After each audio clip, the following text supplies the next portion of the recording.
আবার নিজেদের হিন্দু বলে। দাঁড়ান ভাই, আপনারা ভিডিওটি টানবেন না। ভারতের একটি ভাই আমার কাছে খুবই গুরুত্বপূর্ণ একটি ভিডিও পাঠিয়েছে, তার কারণ তার পেজে এই ভিডিওটা সাল্টে পারতেছে না। আসসালামু আলাইকুম। একটা ভিডিও দেখছিলাম ইন্টারনেটে, একটা 5 বছরের বাচ্চা হচ্ছে মন্দিরের ভেতরে, আবার নিজেদের হিন্দু বলে। কেমন হিন্দু আর কেমন ধর্ম যেটা মন্দিরের ভেতরে, সেখানে পুজোর জায়গা, পুজো করা হয়, ইবাদত করা হয়, তোর ভগবানেরও ভয় নেই। ভিডিওটা দেখো। एक 5 साल की बच्ची का बलात्कार हो।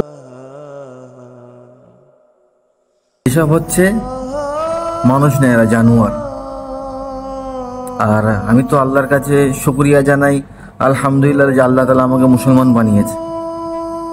আল্লাহ তাআলা যদি এরম ধর্মে আমাকে জন্ম দিত, তাহলে যে কি হতো আল্লাহ ছাড়া কেউ জানে না। তো ভাই, ভিডিওটা শেয়ার করো, যাতে আরো মুসলমান ভাইরা দেখুক। আর সকল মুসলমান ভাইদের কাছে আমি আবেদন করব যে নিজের বাচ্চাদেরকে একা বাইরে ছাড়বেন না। কেন? একটা কুকুর, একটা হিংস্র প্রাণী, সে বাঘ হোক, ভাল্লুক হোক, সিংহ হোক, সে ভালো, কিন্তু এই বেধর্মীয় যারা এই ধর্মর খেলা খেলে বেড়াচ্ছে, তারা সব জন্তুর। সে নিজের পাশের বন্ধু থাক, ভাই থাক, যেই থাক। হ্যাঁ, আমার মধ্যে হিংসা ঢুকে গেছে, এই সব জানোয়ারদের কারণে মনের মধ্যে হিংসা ঢুকে গেছে এদের জন্য। তো ভাই, নিজের বাচ্চা কাচ্চাদেরকে একদম বাইরে ঘাটে বার করো না, একা ছেড়ো না।